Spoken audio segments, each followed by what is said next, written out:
Okay, so this is TangoLOG number 19. As you can see, actually I don't even have my bar up here today because yeah, it's going to be a little bit weird and I'm actually a little bit nervous to just be talking today. Yeah, so actually I had planned to talk about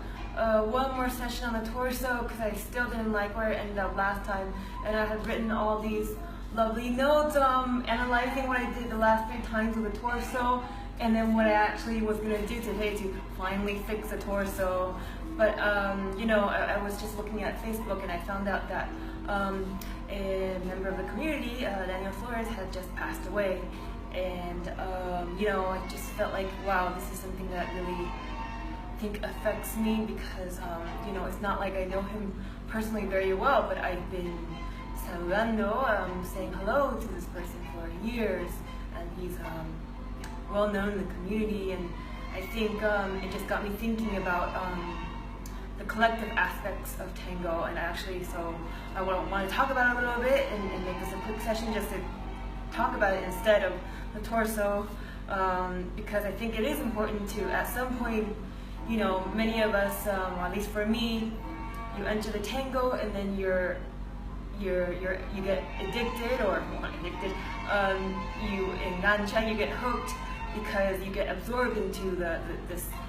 very intimate and very individual thing that happens in the microcosm of the embrace, right? That's what I feel like. But then tango is a social dance, and so you are entering a community, and then at some point in your tango dance path, you do have to realize that, wow, you're actually entering into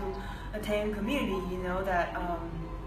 so, you know, the individual tandas and the dances, they last for a minute, and then you have your moments that you feel individually and with the person you're dancing with, but then it exists within this framework of the milonga, which is like, you know, they say like, well, tango is alive, and it is alive because it's alive. For me, it's made up of this whole community that dances it and keeps it alive. And so, you know, when something like this happens in the community, I feel like you see the outpouring of sadness, like there's a collective mourning, or sometimes, you know, when there is somebody who needs help in the community, you know, whether it's for an accident or a health problem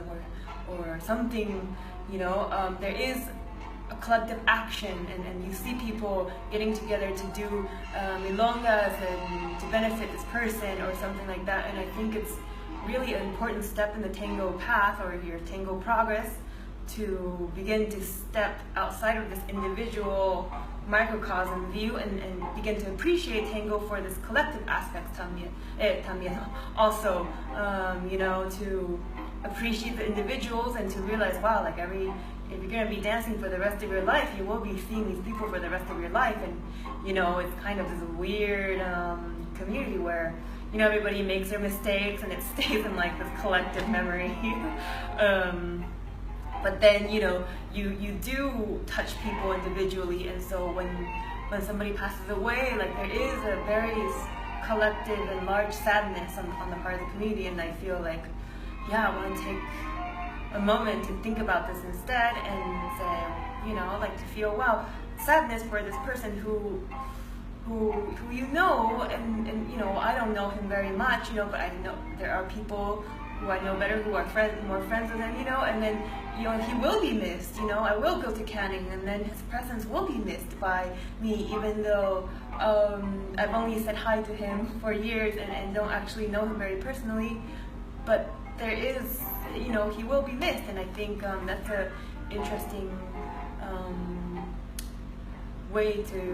interesting realization that there's this collective aspect of tango. So yeah, that's all I have to say for today, and then the actual dancing and stuff will continue next time. So thanks for listening.